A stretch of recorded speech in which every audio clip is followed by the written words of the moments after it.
Comment gérer ses émotions? Comment gérer les émotions, en quoi elles diffèrent des sentiments et qu'est-ce qui vient en premier?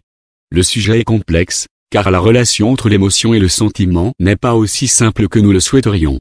Dans cet article, nous allons clarifier cela, en offrant des conseils sur la façon de mieux gérer les émotions, et donc d'améliorer notre bien-être émotionnel. Que sont les émotions?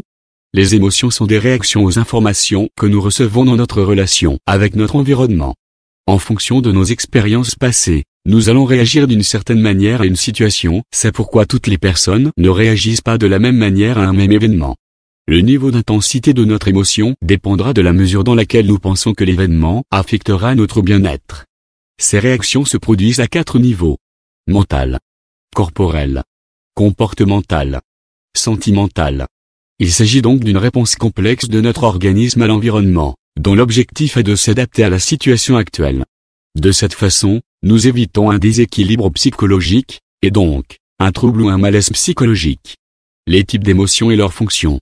Connaître la fonction des émotions nous aidera à mieux nous connaître. Une gestion saine des émotions nous permettra de prendre de meilleures décisions, d'être plus flexible sur le plan cognitif et, surtout, de mieux diriger notre vie. Toutes les émotions sont des impulsions instantanées pour agir. Vous trouverez des articles qui affirment qu'il y a 5 émotions, ou 6, ou 7, ou qu'il y en a en fait 250. Après tout, les émotions peuvent être segmentées autant de fois que l'on veut, en fonction des réactions subjectives possibles à un événement. J'explique ici la signification des émotions que je considère comme les plus courantes et qui affectent le plus psychologiquement notre bien-être. Colère. La colère ou l'énervement déclenche principalement l'adrénaline, une hormone qui provoque l'accélération de notre rythme cardiaque et prépare notre système nerveux sympathique à l'attaque ou à la fuite. Physiquement, nous ressentons plus d'énergie et tous nos sens sont en alerte, ce qui nous rend plus conscients de ce qui se passe autour de nous. Peur. Dans la peur, l'hormone qui est principalement activée est la vasopressine. L'amygdale, structure complexe située dans le système limbique, activée par cette hormone, est celle qui décide de fuir, d'affronter la situation ou de rester paralysé. Nos sens sont en alerte, nos yeux sont grands ouverts avec des pupilles dilatées et notre tension artérielle augmente. Notre sang se dirige principalement vers les muscles principaux, jambes, pour les préparer à la fuite éventuelle. C'est pourquoi il n'est pas rare d'avoir le visage pâle ou les mains froides dans ces situations. Dégoût. La fonction du dégoût est d'éviter l'acceptation ou l'ingestion d'aliments nocifs ou avariés. Cependant, nous pouvons manifester cette émotion de rejet envers des personnes ou des lieux si nous les avons perçus comme nuisibles ou dangereux pour notre bien-être. Contrairement à la peur, les manifestations physiologiques qui sont activées dans cette émotion, nausées, transpiration, etc., visent directement à éviter ou à s'éloigner de ce qui a provoqué le dégoût. Tristesse. La tristesse vous aide à vous adapter à une perte importante.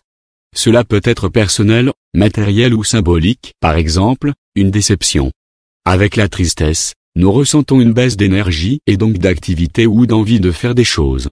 Il ne faut pas confondre tristesse et dépression. La tristesse est fonctionnelle et nécessaire, la dépression ne l'est pas. Quelle est la différence? Lorsque nous sommes tristes, nous prenons le temps d'analyser la situation, de réfléchir et d'assimiler la perte. Dans une dépression, nous faisons l'expérience d'une incapacité totale ou partielle à profiter de n'importe quel aspect de la vie. En plus de la tristesse, nous faisons l'expérience d'un manque d'intérêt pour tout ce qui entoure la personne qui en souffre. Bien que la tristesse soit une émotion négative, elle est nécessaire, et l'évitement de cet état ne fera que prolonger la souffrance. Le bonheur. La fonction du bonheur est de donner à une personne la sérénité et la stabilité dans ses pensées. Nous éprouvons du bonheur lorsque nous nous disons « ceci est bon pour mon bien-être ».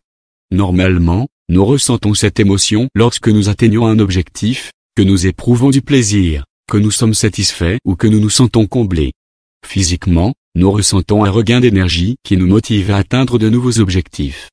Différence entre émotion et sentiment. Émotion. Comme nous l'avons vu plus haut, l'émotion est une réponse immédiate de notre organisme à une situation. C'est une réponse instinctive à ce que nous percevons par nos sens. Cette réponse est donnée dans le système limbique. Le système limbique, on pourrait dire que c'est le cerveau primaire, le cerveau de base, celui que nous avions déjà à nos origines. Ce système interagit rapidement avec nos hormones et n'a pas besoin d'entrer en contact avec des structures supérieures pour générer une réponse, si bien que dans ces situations, nous agissons sans réfléchir. Sentiment. Le sentiment est la conséquence directe de l'émotion. À la différence d'une émotion, dans un sentiment il y a une réponse rationnelle dans laquelle le néocortex intervient. Il s'agit d'un état affectif plus stable, durable et structuré que l'émotion.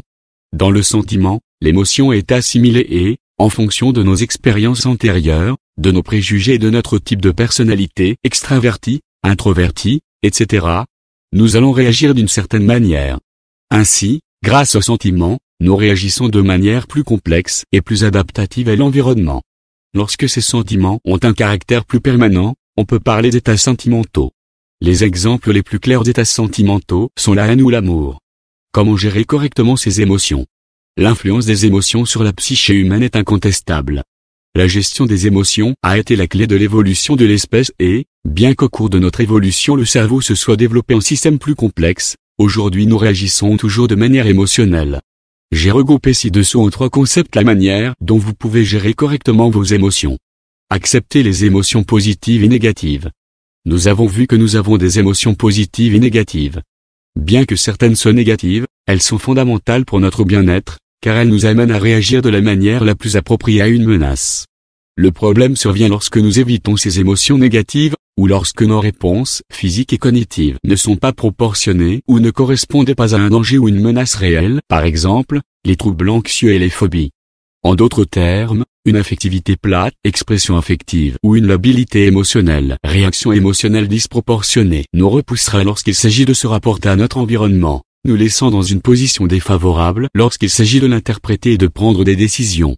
Pour cette raison, comprendre que les émotions négatives et positives sont nécessaires et que leur fonction est de nous aider, nous permettra de les accepter plus naturellement et de les observer, et donc de les canaliser plus facilement.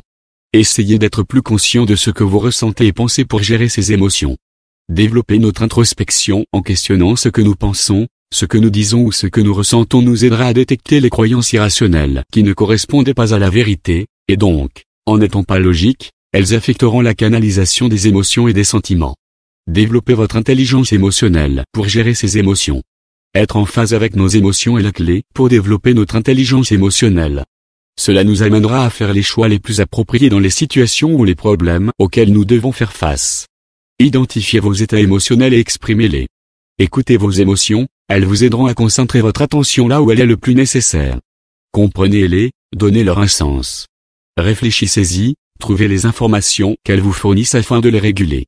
De cette façon, nous aurons la capacité de surveiller et de comprendre à la fois nos émotions et celles des autres, en utilisant ces informations pour guider nos sentiments, et par conséquent, nos comportements.